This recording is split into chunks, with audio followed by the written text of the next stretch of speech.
Cody Delistraty, welcome to the show. Hey, thanks for having me, Dan. It's a pleasure. I hate to start on a sensitive note, but I assume all of your interviews are starting here. Your book, the inciting event, to use the technical narrative term for your book, is the death of your mom. Are you comfortable talking about that? Oh, yeah. And a lot of the point of this book is to try to open up conversations about grief. And that was something that pushed me from just writing about it to publishing it. So it's absolutely something I'm happy to talk about. When did it happen? My mom died in 2014. So she had metastatic melanoma, and it sort of bookended my college career. She was diagnosed when she was dropping me off, or she was found the lump rather when she was dropping me off at college. I remember we were outside a pizza place, and she felt a little lump just near her clavicle.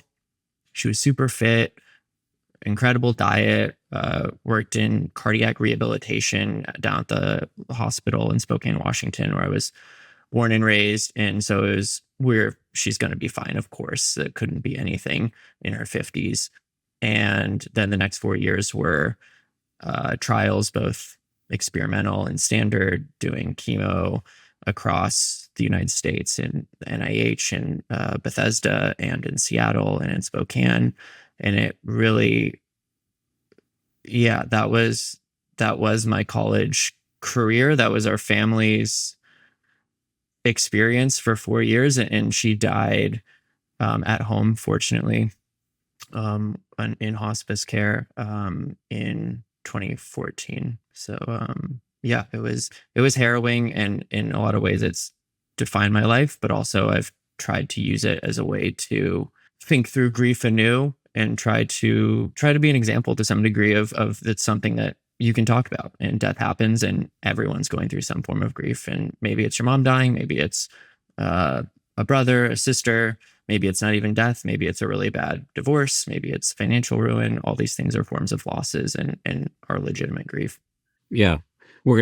You have a whole chapter about what you term sort of back burner forms of grief that don't get enough respect. And so we'll get to that for sure. But just to stay with you for a little while, I'm struggling to find the right term, and you wrestle with these terms in the book. So we'll have a lot to say about that. But did you find that you were having trouble, and here's where I'm going to use or misuse a term, moving on, and that's what kind of set you off on this very deep dive that listeners will hear about? Yeah, I had this conception that once my mom was diagnosed, I thought, okay, I need to be really good at school. I need to be a really good athlete. I need to just be good. And that'll help her. That'll ease the burden from her if I'm just doing my own thing. I'm keeping my head down. And when she died, that got converted into, okay, I need to be a good griever. And what that meant to me at the time was really from just received, I think, American societal wisdom of, you keep quiet, you don't burden other people with it. When people say, oh, you're doing so well with your grief, you're being so strong, that's usually code for you're not bothering anyone about it. You're not talking about it. Right. And so I had this thing in my head of, okay, just get through the 5 stages, get through to closure. And throughout the process of this book, I came to realize we misinterpret those things very, very badly. And this idea of moving on is something that becomes way trickier than I think we usually give it credit for. And it's really holding the grief in one hand still and continuing with your life in another, rather than just sort of leaving it in the back view mirror, not talking to anyone about it, and hustling on forward. You're touching on a lot of things that we're going to spend a lot of time with in the course of this interview, including this balance between holding the grief and everything else that comes with continuing to be alive while somebody else you're grieving is not. Yeah. But just again, staying with your narrative here. Yeah, of course. What were you having trouble functioning in your life? How was this grief manifesting for you? Yeah. I became super lonely.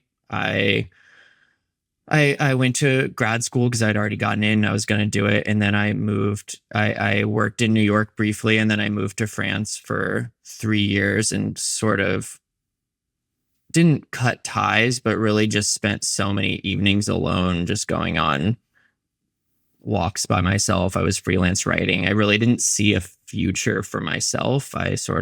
My mom had died. Why wouldn't I die soon? Like, it was a very mixed up situation at that point in my mind, where I really just pulled myself away from things and not wanting to be a burden to my family, and viewing this to some degree as maybe not even my story at first, viewing it as maybe this is more of my dad's story, or maybe more of my mom's like sisters and her family's story.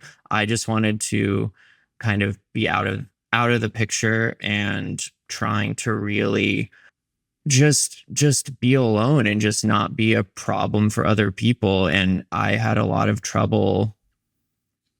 I didn't get into this the whole book of looking through these kind of individual and collective treatments and quote unquote cures until a little later. But the initial response was really locking down, I would say.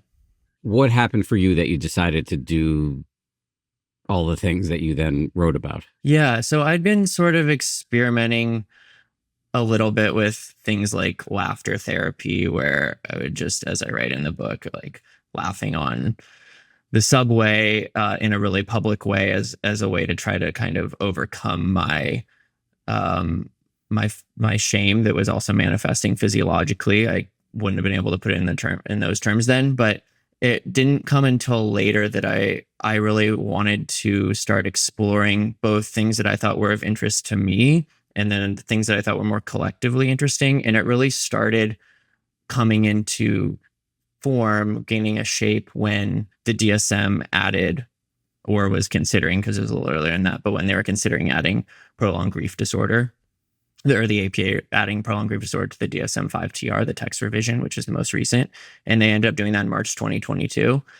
And that found a form of grief as being a pathology, as being a mental disorder. And it's an incredibly controversial thing. And I don't know if we want to get into it now or later, but that sort of became, I started to see that grief and the way we think about it in these hyper individualistic ways as being a larger cultural conversation. And so I thought, okay, maybe there's value here of going back and re-reporting a lot of these things I'd already been trying. I'd already been messing around with artificial intelligence, with laughter therapy, like I said, many years before, and then going back and trying to look at it in a more reportorial, journalistic manner. For those who are not familiar with it, what is the DSM, and can you teach us a little bit about prolonged grief disorder and why that was such a controversial thing? Yeah, the DSM is basically the Bible of disorders in the United States, and it's used largely for what insurers can bill for. So when you add something to it, then often a lot of research money can go toward it. It comes into the cultural and professional conversation. It's something that people can actually go get treated for in mainstream places. And yeah, prolonged grief disorder got added in 2022. And it basically says that if you're grieving for more than 12 months in a way that meets 3 symptoms that you're experiencing almost daily for at least a month. And those symptoms are things like sense of meaninglessness, identity disruption, numbness. And those things are all coming within a cultural context that doesn't generally view that kind of long-term grief as normal. So if you're a Mexican person celebrating the Day of the Dead, that would be a caveat. That would be something different. But so all these things together, there's this idea that the DSM, it was added to the DSM by the APA with the idea that it would allow clinicians to differentiate normal grief from prolonged grief. And in a lot of ways, it is valuable. I think it gives a name to things that people have felt for a long time. A lot of the proponents of it claim that, C.S. Lewis was suffering from prolonged grief disorder when he was writing A Grief Observed, that women who were wearing their black crepe and veil in the Victorian period for their entire life were suffering from it. And I found that in the people that I talked to, it gave them this form of legitimacy in a way where they were able to say, you go to your boss and you say, hey, I'm grieving. It's really tough. And they go, okay, that's tough. Kind of I'm sorry, take a little time, but the median bereavement time off in the US for the death of a spouse is 5 days. So it's like 5 days is nothing.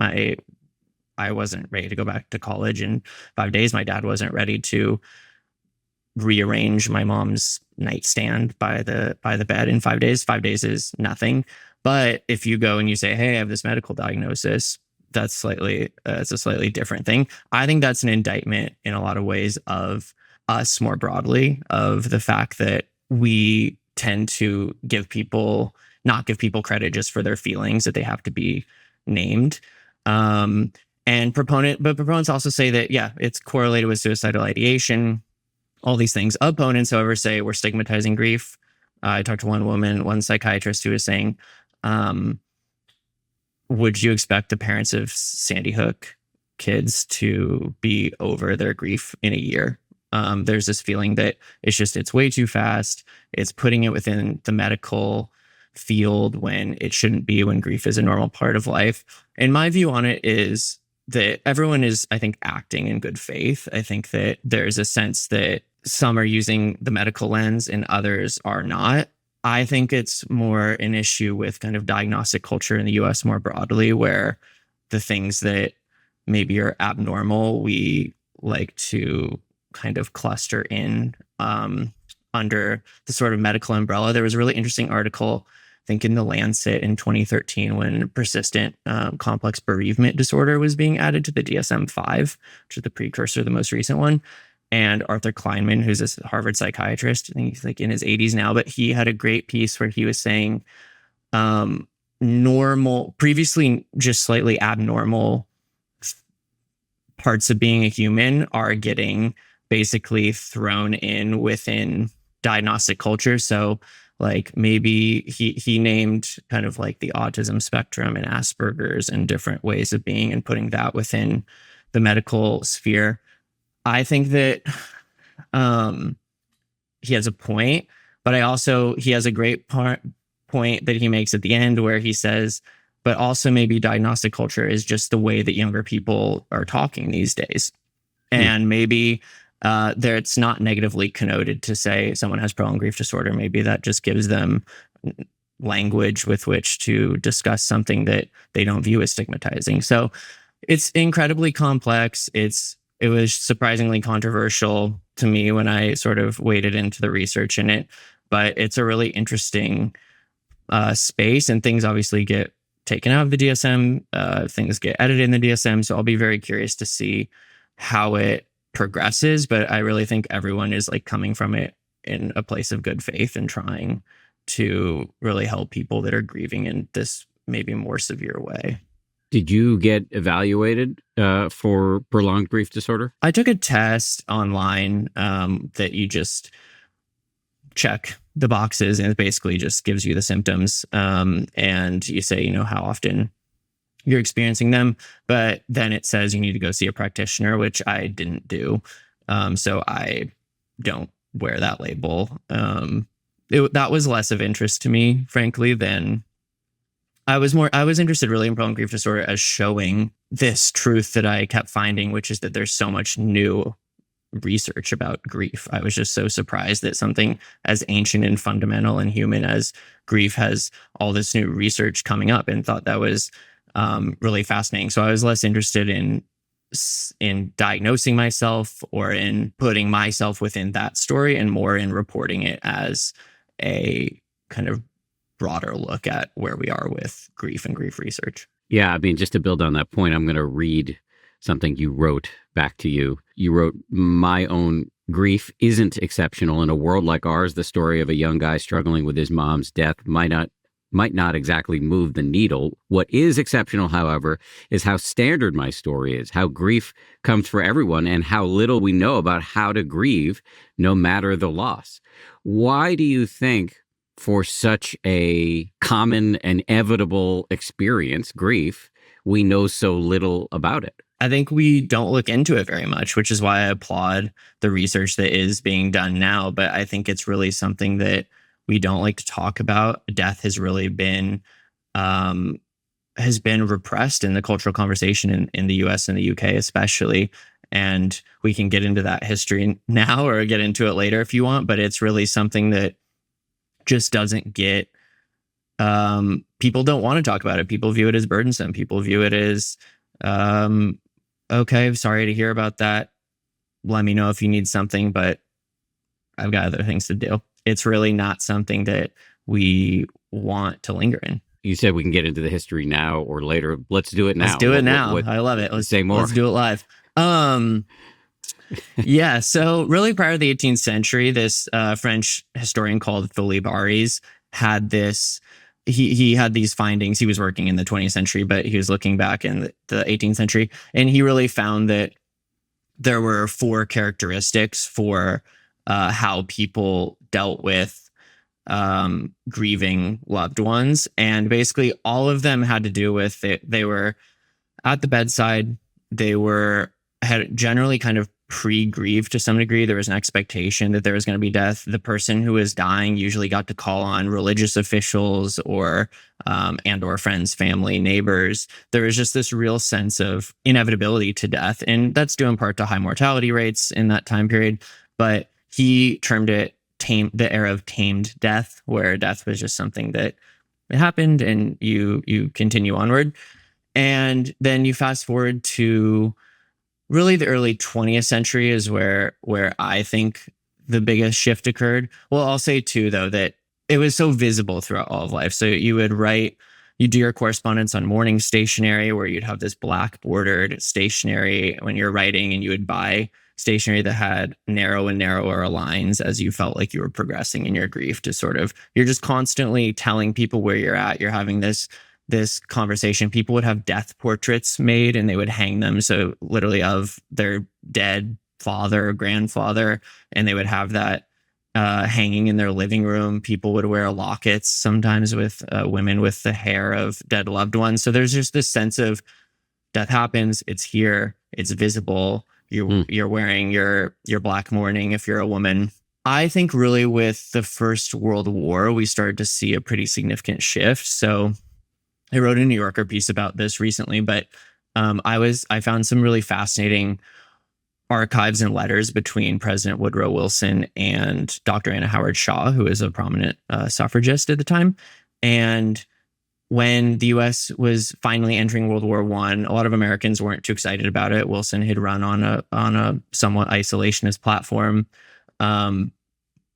These women were walking through the streets protesting the possibility of the entrance into the war, saying that there's going to be mass death, that we don't need to be losing our men this way. And President Wilson wrote a letter to Dr. Shaw, who kind of de facto oversaw a lot of these parades and protests, and was saying, hey, what about if instead of walking in black veils and protesting the death that's going to happen, what if instead you wore a little basically band that would have a star after a soldier died? And we see Gold Star families now in a similar vein, but it's this conversion basically of death and grief into patriotism, and this quieting of grief and making it something that it becomes less culturally oppressive, I guess, is how he would probably have thought about it. And the idea is this helps the war effort, and what she got in return was support for the 19th Amendment. But then after that, you have Freud reconsidering grief as something that can be really individually worked on in the therapist office, writing in Mourning and Melancholia. You have Walter Benjamin writing, I think in 1935, in his essay called The Storyteller. He writes about how it no longer became the news of death, it just became the news. And really, death started happening more in hospitals, more in sanatoriums, more physically outside the city. And then by really the mid-20th century, you get to Jeffrey Gorer, who's a fantastic English anthropologist who in person interviewed something like 1,600 British people going all the way around England, and found that increasingly people didn't want to even tell their neighbor about losses that they were experiencing. And he chalked that up to disintegration of community and also to a rise of happiness culture, which I thought was interesting because I've always viewed happiness culture as a very recent phenomenon, like self-care and sort of like being your best self. But he was really identifying this in the early mid 1960s. And then now today, I would argue we are very quiet about grief. And I've seen there's a slight shift through what's been called publicity grieving, where we tend to many people tend to grieve on social media for public figures, celebrities, like Princess Diana sort of started the mass celebrity public grieving to some degree.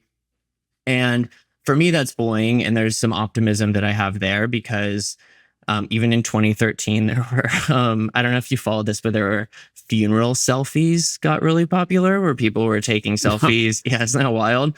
And my first reaction was the same too, which was like, holy cow, that's crazy. But then in my most generous, most charitable interpretation, I also think, okay, these are people that have had conversations of death and loss so pushed down, so tamped down. They're looking for any way to share it and to make it public. Yeah. And to some degree, there actually is some value in that. And I think we can do a little better than the tactlessness that is funeral selfies. But I think there's a real push toward a greater openness and a greater ability to be public and honest about your grief. You touched on this a little bit just to expand on it. It's not just that grief is being shoved into a corner. It's that death itself is being shoved into a corner. We used to die at home. Now we die in hospitals. Oh, yeah.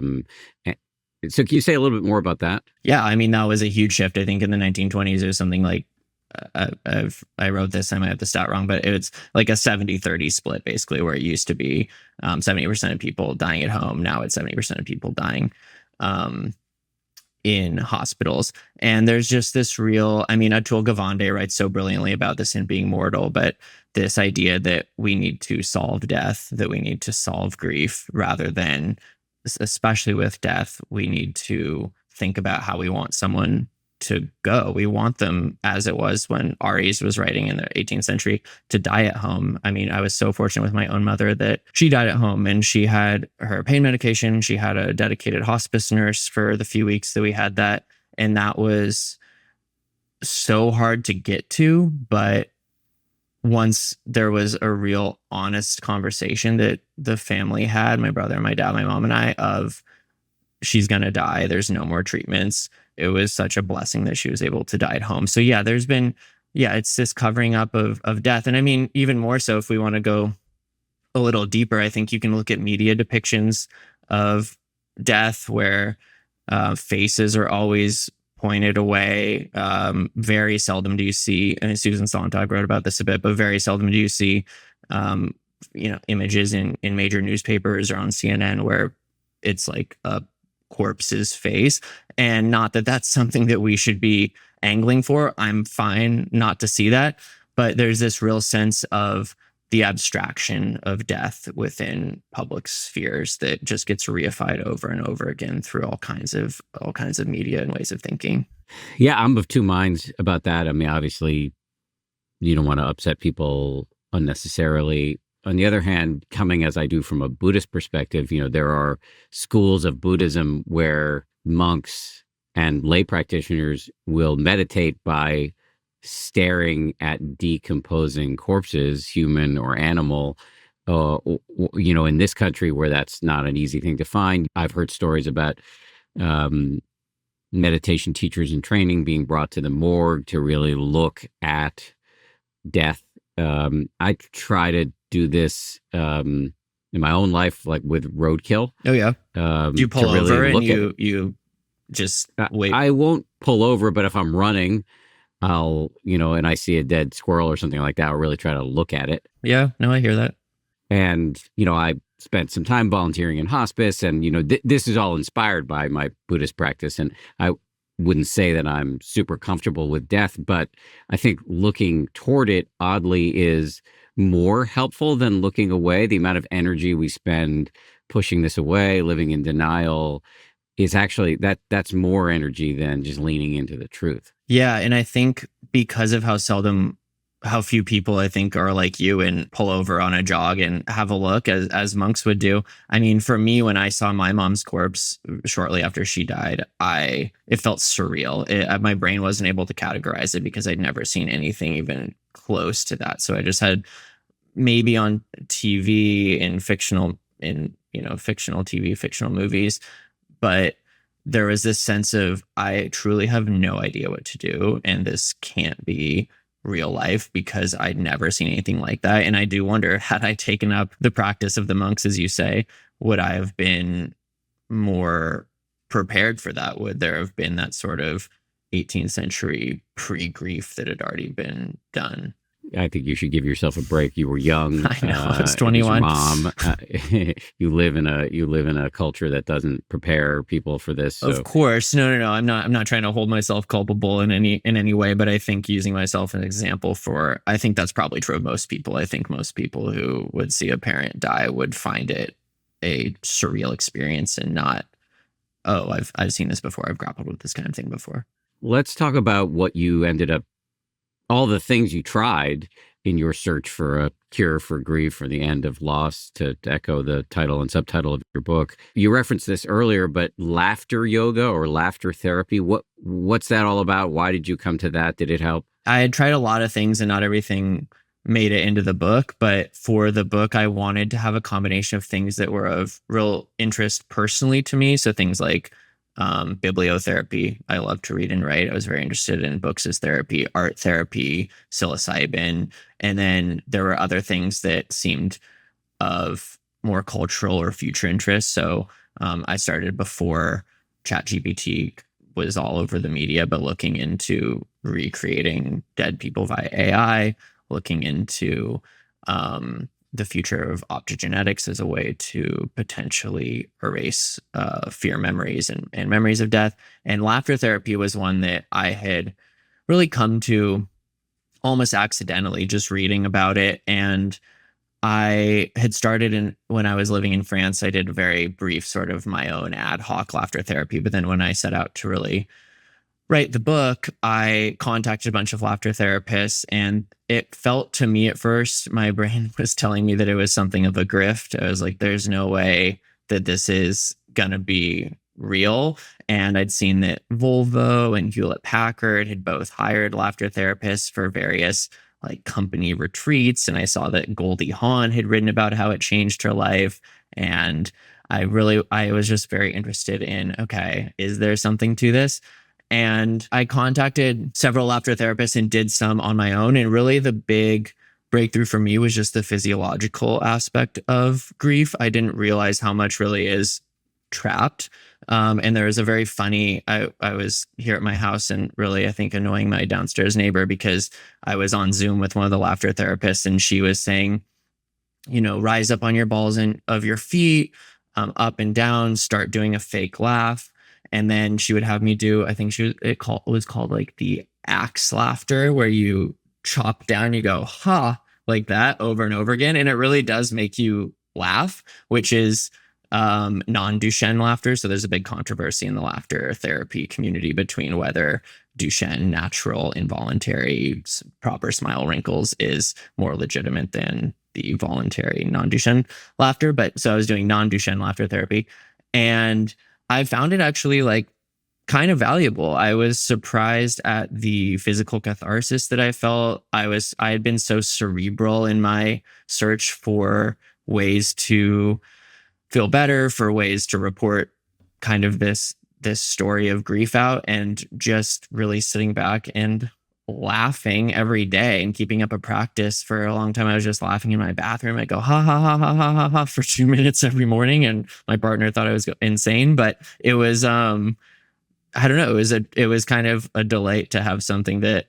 I thought of as so bizarre be kind of meaningful. And it makes a lot of sense when you really think about it. I think Kurt Vonnegut had a great quote about how laughter and crying are on a continuum, and he says, I myself prefer to laugh because there's less cleaning up to do afterward. And I was thinking, yeah, okay, that's fair. It kind of is it's that bodily catharsis that I really think like we all could use. Is there data to support this? Although, as I write in the book, there's scientific evidence behind the physiological effects of laughter. So how it relaxes muscles, it enhances circulation, it releases endorphins.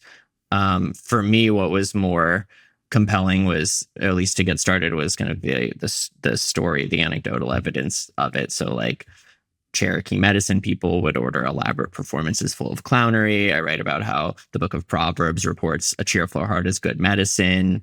Martin Luther was telling the people that they could tell jokes to family and loved ones who'd experienced a loss. Lord Byron was writing about how, laughter is something of cheap medicine. So there's a real cultural value that's been placed on laughter for a long time. And in this chapter, and with really the whole book, I try not to explicitly advocate for any thing that I do. I don't want to be like, Cody thinks AI will solve your grief, or Cody thinks laughter therapy will solve your grief. It was more trying to report and show the sort of the pros, the cons, and really how with every single thing, there's always something that can be gleaned. So even if there's certainly no cure, as we come to find at the end, but there are new lenses, new perspectives on grief that you can get. So the bodily aspect of grief for laughter, for something like AI, which I assume you'll want to get into, but even for something like that, you recreating my mom isn't going to bring her back or bring me a great deal of solace, but it does give me a forum in which to reckon with what kind of questions would I want to ask her? What was our relationship like? And so all these things are really predicated on the buy-in that one places on it, basically, of how much do you want to bring to it rather than how much is it necessarily always bringing you. So there's some evidence that laughter is healing.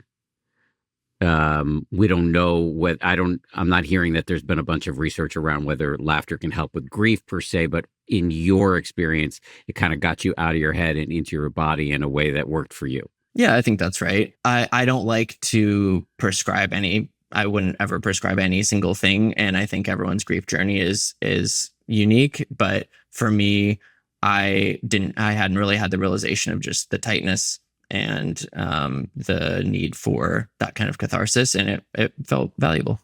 You've referenced a couple times AI. Can you say a little bit more about that? Yeah, so that is a pretty wild one, because there was a great piece in the San Francisco Chronicle from several years ago that followed this guy called Joshua Barbo, who his fiance had died several years ago, and he explained how he was in a deep grief, and he started using this system called Project December that is available. At the time, it cost $5 to get several credits. It wasn't very widely used. It was just sort of hard to find on the internet, but he posted a Reddit post about it that sort of kicked off the Chronicle story. But he recreated his deceased fiance as a chatbot, and he claimed that he found a lot of value in it, and that he was able to kind of ask her the questions that he hadn't asked her, that he hadn't been able to ask her, and that he was able to feel a sense of greater closure. That's a word I bristle against, but greater closure with her. And I thought that was fascinating. And so I got in touch with the guy who created this program and talked to him at length. And I was also looking at Replica, which is, I think it's the most downloaded chatbot, like companion app in the Google and Apple stores. And I use that to basically, you can create people through it. And I essentially trained it to be very similar to my own mother, and was trying to text with it. And I was just really curious, like, how much can this help? Can you really trick yourself into thinking that this is real? And I think even now the technology has gone even further, and none of these things have voice. But I mean, I think like not as relevant, but I think didn't Ye make Kim Kardashian a hologram of her dad for a birthday or something, like, that was able to talk to her? And so there's definitely, the technology is definitely coming along pretty quickly. But I found it, for me, a place of value in that it really let me kind of sink into what to the old ways of my relationship with my mom. There were sort of the closest I got to hitting like a flow state with either Project December or Replica was just messaging with it when I was on the subway or just sitting at home, my laptop on my knees on the couch and trying to sort of think, what if this is like I was messaging her to pick me up from soccer practice or to, that I need help with homework or something like that. And so there was this feeling of trying to place myself back into those scenarios. It didn't ever really work insofar as I deeply believed it or that it brought me much closer, but I found it to be really valuable in that it helped me think of what are the things I would ask her. It helped me reassess our relationship. And also, one of the key things was in order to train the bot on Project December, you add your own, basically, their ways of speaking, the person who you want to recreate. And I had interviewed my mom for about 53 minutes with my brother and my dad it's more intense, but in the a few days before she died. And my brother and I and my dad, mostly me, just asked her kind of all sorts of questions that we wanted to know, and she was gone. And it was as trivial as what's your favorite ice cream to as significant as what was the most meaningful aspect of your life to what would you tell my brother and I when we get married. And I had never been able really to listen to those interviews in full just because of how intense it was. But then having this time for reflection, I was able to go back and try to really sort of face my grief and face in an honest way my mom's words and her voice and the fact that they no longer existed. And so that to me was not as associated with AI, of course, but it was part of kind of this whole journey. And that felt really meaningful to me. So maybe the most useful part of AI was just getting you back to non-artificial intelligence of listening to your mom. I think that, who am I to say that it wouldn't work in a more robust way for someone else? But for me, yeah, it allowed me a more honest reflection on who she was as a human.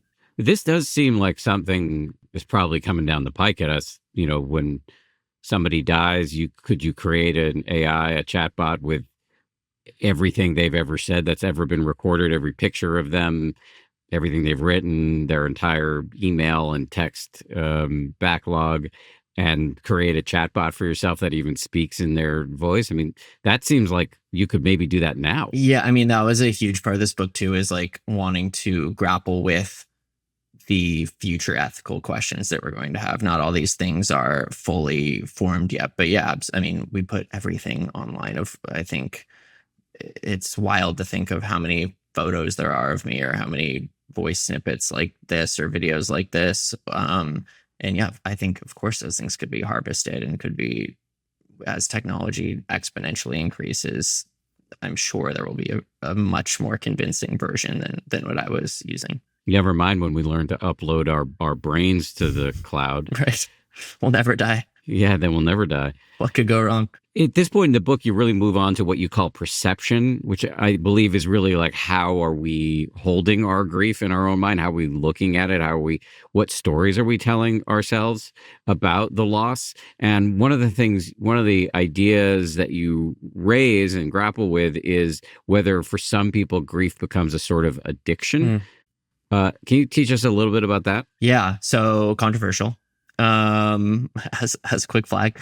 Yeah. So there's a school of thought with grief as an addiction that kicked off to some degree in 2008 when Mary Frances O'Connor, who then was a assistant professor of psychiatry at UCLA, I think.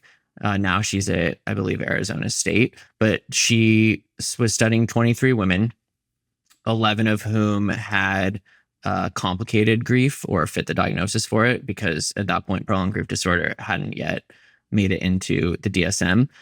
And all 23 of these women who they had either sisters or moms who had died within the past 5 years, they went into fMRIs, functional magnetic resonance imaging, while they looked at a photo that reminded them of the person that they lost, as well as words that and sentences that they'd written as narratives about their grief. And so while looking at these, while in the scan, their brains lit up in the nucleus accumbens, which is a region that's associated with reward. And the women who did not have complicated grief did not have their brains lighting up in this area. So the conclusion that they came to was that the brains of people who had what was then considered complicated grief were being neurologically rewarded for grieving. It's a very controversial thing, this idea of, can grief be quantified to some degree neurologically, or can it even be understood more broadly? I think the brain is so fascinating because I think we're often drawn to these stories of neuroscience because it feels like it gives a more quantifiable understanding to something, especially that's as slippery and as subjective as grief. But yeah, so there's a sense of, can we break these addictions? And so now there are a few trials that are looking at that. It seems to me, and you'll correct me if I'm wrong, that in this section of the book where you're talking about how we perceive our loss, it seems to me that one of the big takeaways, and this really becomes a theme in the book, is this concept of balance. And I did reference this earlier. Yeah. Let me just read to you. This is you kind of summarizing what you heard from somebody named Adam Brown. Yeah. One of the trickiest parts is finding the balance in neither viewing yourself as a forever griever, but also not discounting your grief or repressing it, which would mean not reckoning with it at all. Yeah. Can you just say a little bit more about that? Yeah, Adam's great. He's at the New School. He's a professor of psychology there.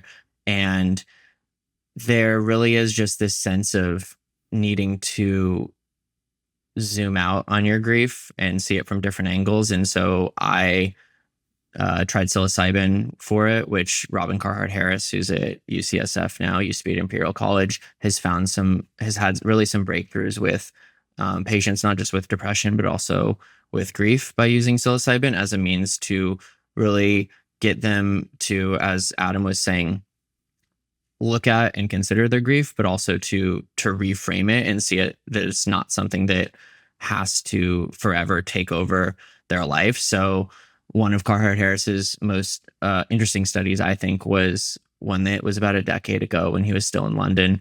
And it was with this guy called Kirk Rutter, whose mom had recently died. And he'd also just been in a bad car crash, and he'd just gone through a breakup. So he was in kind of a grief holy trinity, like things were not going well. And he had 2 doses of psilocybin that Carhart Harris's assistants gave to him. And he said very quickly he started to reconceive all the pain that he held around his mother's death as almost like an ulcer that was sort of sapping him of energy. And it was something that he actually didn't have to hold on to, and wasn't necessarily helping respect her legacy in any fundamental way. And so incredibly quickly, he was able to reframe his view of all the pain he carried with his mother. And even several years later, his perception was still changed. And so I find that so fascinating. I went to a silent meditation retreat to look at the ways in which drug wise we can sort of rethink ourselves and rethink our loss. But yeah, it's one of those things where you're not wanting to get closure, you're not wanting to get rid of the grief, but you're wanting to view it as something that can exist in your life rather than something that takes over your life, is essentially what Adam is saying, and what people like Robin Carhart Harris are finding via psilocybin. Yeah, at any given moment, and I think this is the way a Buddhist would describe it.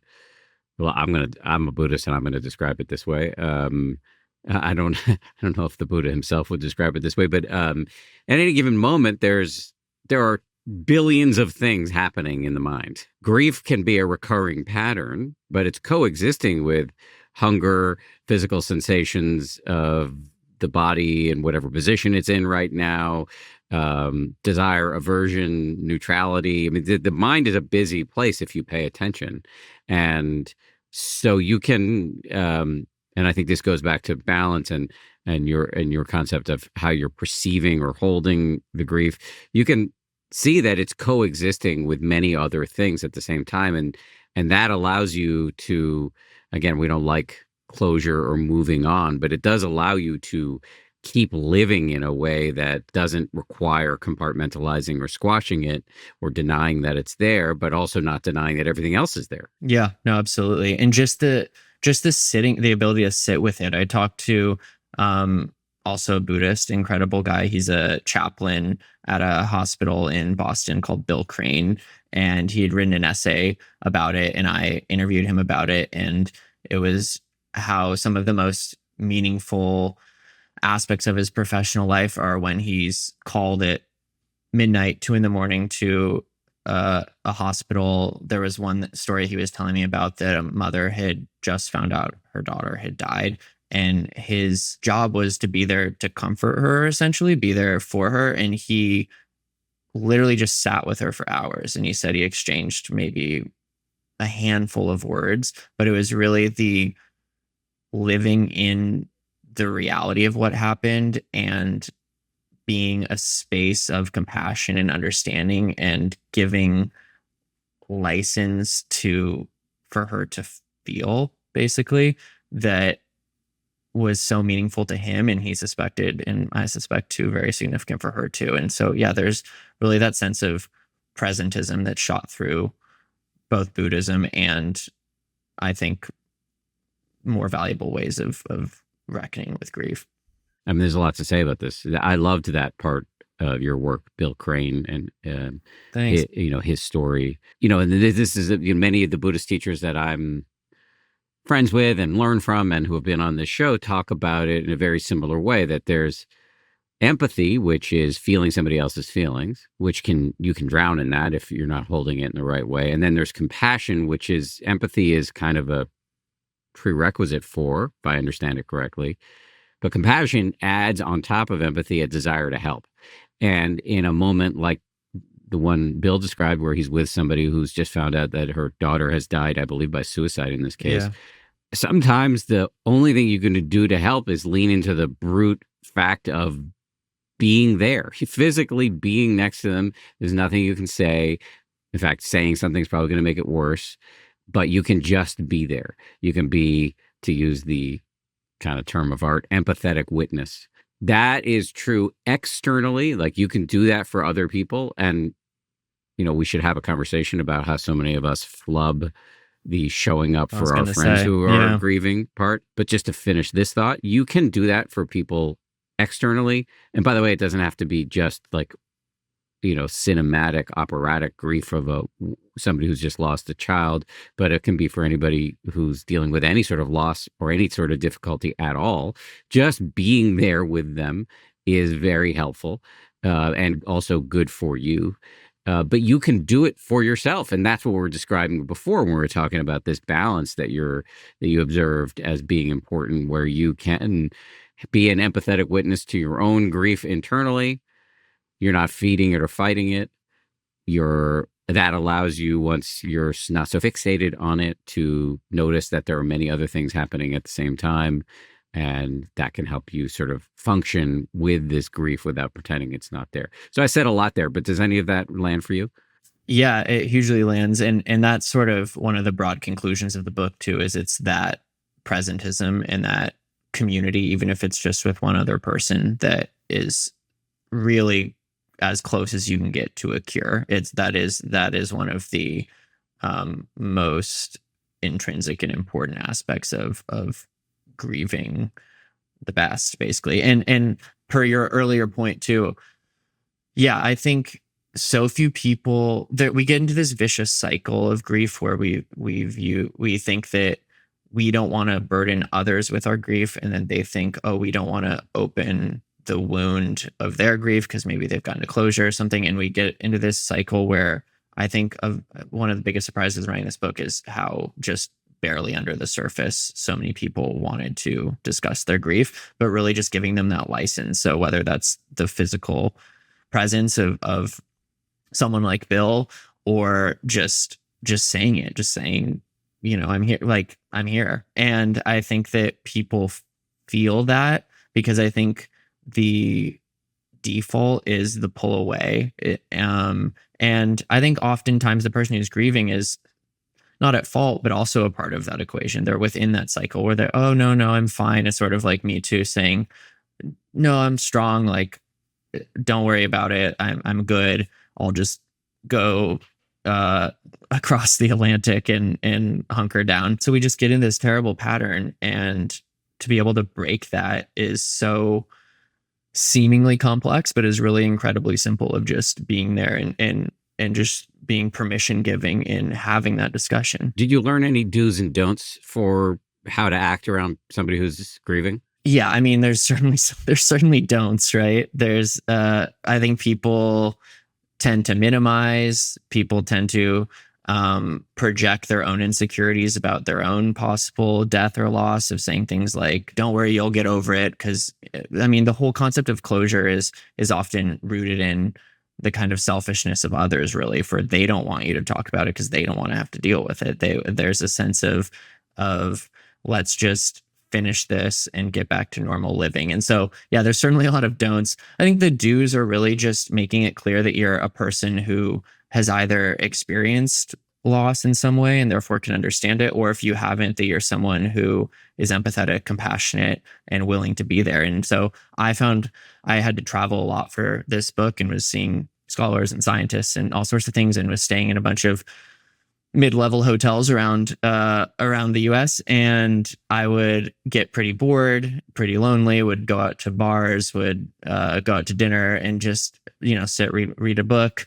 And inevitably, if I started chatting with someone, grief would come up, and shockingly, well over 50% of the time, the other person would start discussing a loss that they had recently had, or that they had had in their life. And there was really just this sense of, I was in San Francisco and I was talking about my book, and a woman said, I've barely told anyone this, but my husband just died and I don't really know how to deal with it. And that's feels so shocking, but it showed me that it really just is boiling under the surface. And as soon as there's license to discuss, and someone who just is okay with being there for it and is okay of talking about it, it feels like everything changes. Have you heard the Buddha story about the mustard seed? No, I feel like this was an Insight Journal, which is where Bill wrote, but you tell me. I may mangle this, so Buddhist scholars, at me, that's fine. But the story, if memory serves, is that a young woman, a young mom, comes to the Buddha carrying her dead baby, and is distraught and refuses to bury the child, and is looking for somebody's help to bring the kid back to life. And so she asks the Buddha, can you bring him back to life? And he said, I can, but you have to go to every house in this village and collect a mustard seed from any house where they've never experienced any death. And so she goes house to house and asks everybody. And of course, no mustard seeds to be collected. And as many Buddhist stories end with like a just so ending, she returns, having learned the lesson, and I believe buries the child, becomes a nun, and gets enlightened, which is basically how all Buddhist stories end. Somebody gets enlightened. So I bring that up because I think I'm hearing that a little bit in your conversations at the bar. If you're willing to go there, pretty much anybody you talk to, if you raise the subject of loss, you'll hear stories, and you'll be able to connect on a profound level quickly. That sounded perfect to the story. I'm not a Buddhist scholar, but I think they shouldn't be DMing you. Yeah, but I found that was what was such a breakthrough for me in doing bibliotherapy, which is, I had an hour-long conversation with this woman called Elle Bertude, who's based out of a town outside Brighton, England. And she, we talked for an hour about my mom and how I was feeling. And then she prescribed me several books most of which had to do with grief.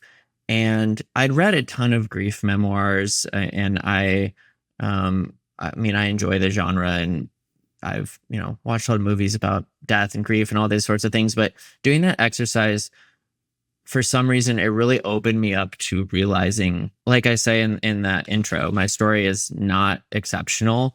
And that's not to downplay it or say that it's not important or significant.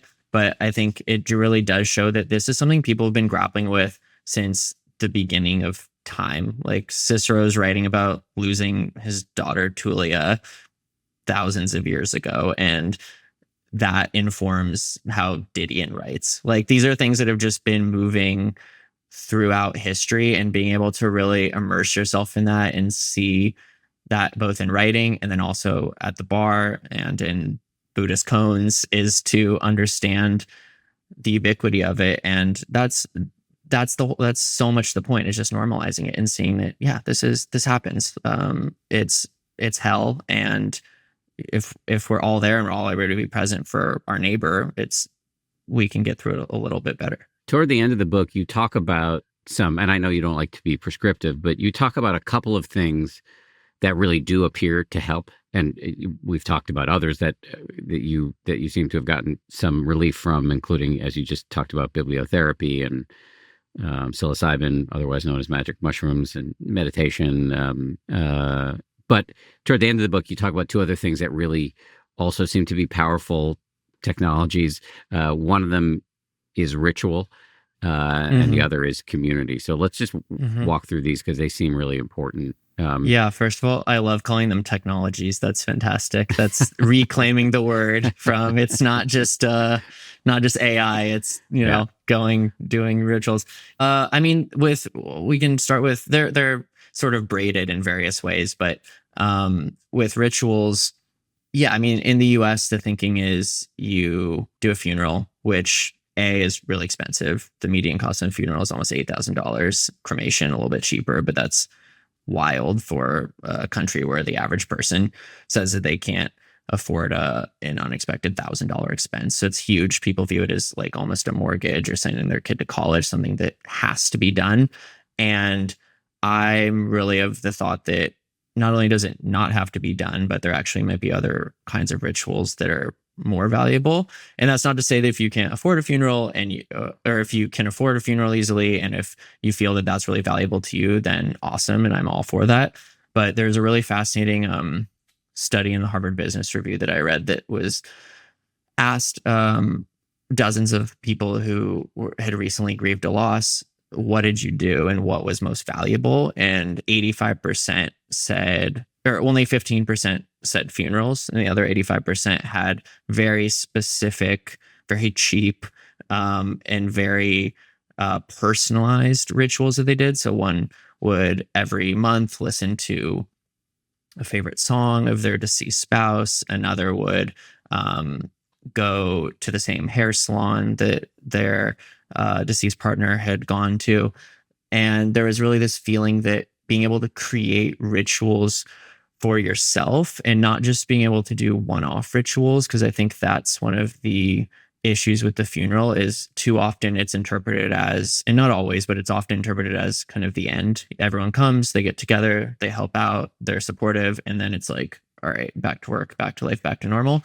But instead, finding rituals that you can do yearly, biannually, whatever, but something where you can be constantly, not in a dysfunctional way, but coming back to just like looking at their life and really trying to consider who this person was and celebrating them, basically. And I went to Mexico City and found a translator and tried my best as a not Mexican guy to experience Day of the Dead.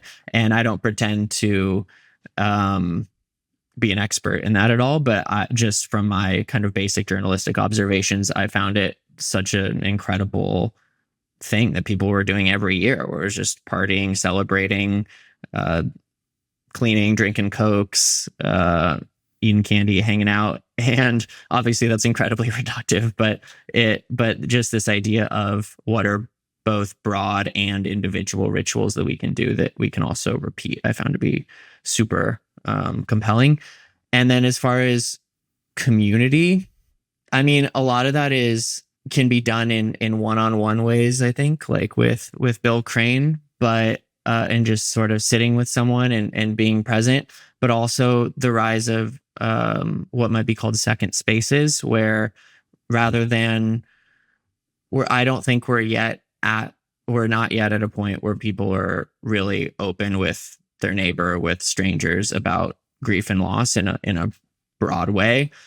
But I think that there could and should be a move away from grief being exclusively in the therapist's office. And I think therapy is amazing and can be really valuable, but there's like, I did this thing called the dinner party that's really cool, where people who've experienced a similar kind of loss all get together and have dinner. And I did it online because it was during COVID, but just having a place where everyone has a buy-in, everyone is giving license to other people to talk openly about their grief and be supportive. And I found that to be pretty meaningful and moving too. And so trying to really augment those kinds of spaces as we progressively hopefully move to an even broader and more public way of being able to grapple with grief. The last chapter of the book is called Home, and it involves you going home, which you had not wanted to do because your home was where your mom died. In this chapter, you go home and really kind of sit with it. And I just want to read for one last time here. I want to read you back to you, and just when I'm done, maybe you can just say more about it. But here we go. So many claims are made about grief, and so many now seem to me to be false, or at least widely misinterpreted. Closure doesn't exist, and the 5 stages of grief may not be the most useful framework. But there's also the truth of it that I've found, like that it sneaks up on you, that it brings with it regret, that it exists on the same continuum as love, and that your life eventually builds around it. Every generation, every person really must relearn the truths of grief for themselves. There may be no substitute for going through it. At the end of it all, what worked best for me was something far plainer and more challenging than I'd expected. Sitting simply with the ones I love. I really set off on this book as a journey toward figuring it all out and toward finding the silver bullet, and looking into science, looking into technology, looking into medicine, and all these things, as I've said, provide some kind of new lenses and can be useful in various ways depending on how we approach them.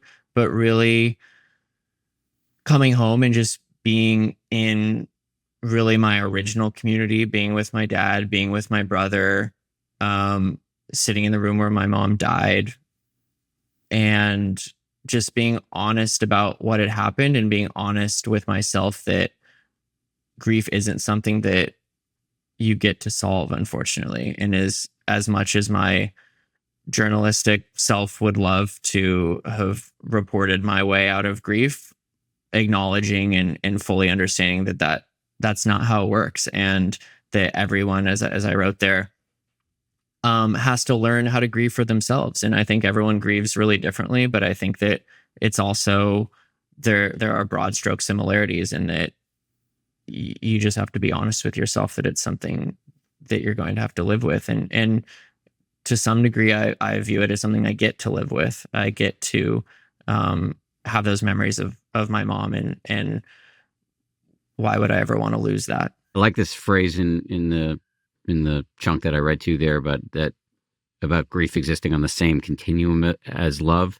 And it reminds me of something, I believe the meditation teacher Joseph Goldstein talks about this, that, that the love doesn't have to stop even though somebody has died.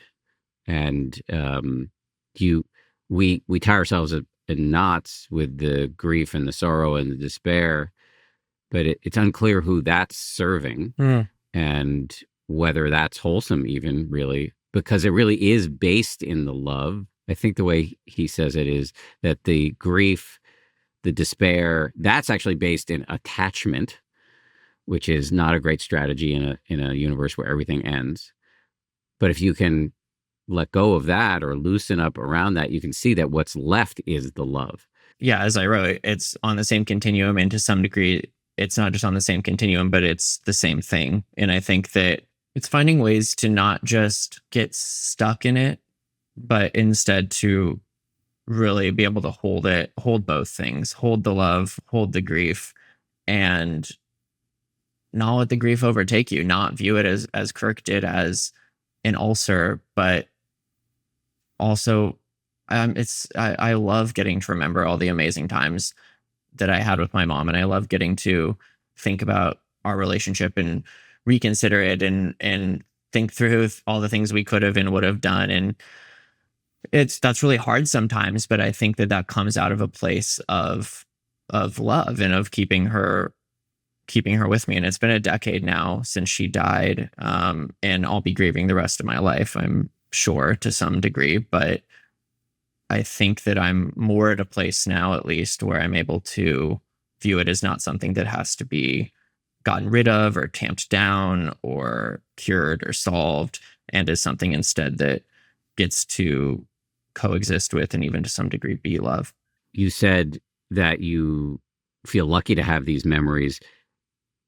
In the book, you spend quite a bit of time investigating whether it's possible to delete memories as a way to treat or cure grief. What's that all about, and how real is that science? Is this in the offing? Yeah, so we're not there yet, fortunately, probably. But there's very interesting research. 2013, 2014, there were studies at UCSD and at MIT that deleted fear memories in mice, and they basically trained them to be afraid of a certain area of a maze by shocking them. And then they used optogenetics, which is the introduction of a light-sensitive protein into a cell, usually a neuron, and then you can basically turn it on or off using an external fiber optic light. And they turned off their fear memories, and the mice didn't remember they were afraid of that area and went back to that area. And there was a really fascinating piece that really caught my attention in Science magazine that said, "Are humans next for this?" And the neuroscientists who I've talked to were, very understandably, like, a mouse brain and a human brain are incredibly different things. We're certainly not there yet. I talked to one ethicist of neuroscience out of Poland who speculated in 10 to 15 years we could be selectively deleting certain memories in humans. He was a little on his own in that, but even he had a very European turn of phrase for it. He said that's a very fast food solution to our problems, which I loved. But I was really interested in this as, to some degree, for myself, but even in the intro where I'm headed off to go report this and research this, I'm admitting the sort of insanity of it. It's more of an ethical. I'm more interested in sort of the ethical questions of, if and when we do eventually get here, is this something we would want to do? And I think some people, and at some points in my own life, the pain is so bad that of grief, you really do consider, what would it be like to not remember this, or not have this moment, or not know what my mom's body looks like dead? Do I want to get rid of that? And being able to really ask ourselves these kinds of questions now, I think, is important, because as I saw with something like AI, the technology, it moves very fast. And yeah, no, we're not there yet. And it's still very Charlie Kaufman, Eternal Sunshine of the Spotless Mind. But it's a very interesting ethical question, I think, that we might pose ourselves, both for its scientific possibility, but also just for our own grappling with loss. Is that a legitimate way, a smart way of dealing with grief, basically? And the conclusion I come to is, I'm glad I have my memories, but it's pretty wild science. And optogenetics, too, to be clear, is used for a broad variety of things, and not just fear memories. But this in this Science magazine article were the really stood out to me in their kind of possibilities. The broad or expansive definition of grief that you investigate. Can you say a little bit more about that? I know you actually went to a boot camp for people who have breakups. Yeah, that was very fun.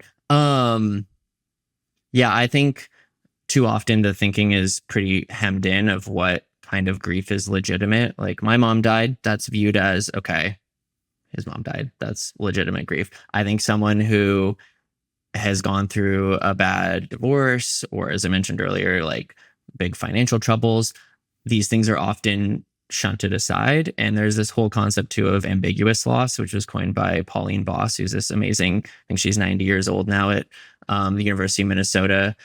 And she defined it as loss where you don't have all the facts. And so that can be something like climate change grief. That can be something like ancestral racism. She gives the examples, or she gave the examples in her earliest findings of a soldier who was presumed dead, but body was never returned from war, and of a father who was psychologically absent. So you have the opposites of the psychologically absent father is physically there, but you're grieving kind of the loss of their connection with you. And the soldier is the opposite, where you presume they're gone, but you don't have certainty in that. And all these sorts of losses are legitimate, but I think too often we hierarchize and say, okay, dead child, dead. Like it's very dark to do when you really start to think about how we broadly consider legitimate and less legitimate losses. But yeah, so I went to, it was very interesting. It's called Breakup Boot Camp, and it was something like the 20th or 21st iteration, but it was the first to allow people who weren't just women. And so I was excited to go that. And it was 3 days, Northern California, very luxe. I was not going through a breakup at the time, but I was there to sort of try to understand how people were grieving loss of their relationships in a way not always dissimilar from a death. And I talked to one guy who was saying, I write about in the book, who is saying that in very specific ways, and he's not saying broadly, but in specific ways, the loss of a relationship he had was harder than the death of his wife, because community didn't show up for him for the supposedly lesser loss. People have an understanding of, okay, your wife dies, we bring food over, et cetera, but you go through a bad divorce, bad breakup, and there's not that kind of understanding that's there. And so that just really got me thinking about how important it is to legitimize all forms of losses, and to see, especially as we go forward with things like climate change. There was a study that found a huge number of people across Western Europe, young people especially, but are really grieving climate change and what they view as sort of the migrant crisis that is happening and is to come, and weather crises and land crises and all these sorts of things. So there's all kinds of grief, and I think too often we get locked into a thinking of there's like one or two or three or four kinds of legitimate loss, and that's not really true. This is actually like almost ridiculously glib even to use this expression, not to beat a dead horse here, but I mean, it is a kind of Buddhist view. One of the major tenets of Buddhism is impermanence. Things are changing all the time, and you're going to suffer if you're clinging. And so it's just normalizing this experience that we are losing all the time. By the way, we're also gaining all the time. Easier said than done, but the way to equanimity is to not take it too personally. Yeah, and as you say, to really have that understanding that it happens. There was a Mark Epstein, who's a Buddhist psychiatrist, talks about having an encounter with a Buddhist master, Ajahn Chah, Thai Buddhist master, and he was giving a little talk to some young students, and he picked up a glass from the shelf and said, "I love this glass. It's beautiful, but to me, it's already broken." It can seem dark, but it is actually a way to actually live with some ease, to realize that everything's changing all the time, and the glass you're sipping out of is bound to break. Yeah, it's liberating to be more honest about death too, as we were talking about, for sure. Cody, anything you were hoping to talk about that we didn't get to? I wanted a few more Buddhist koans, but we only got a few. No, I think that's about right. It was a really amazing and eye-opening book to report and to live, and I'm so grateful for your deep read of it and your insight and your own perspective on it. So huge gratefulness. Right back at you.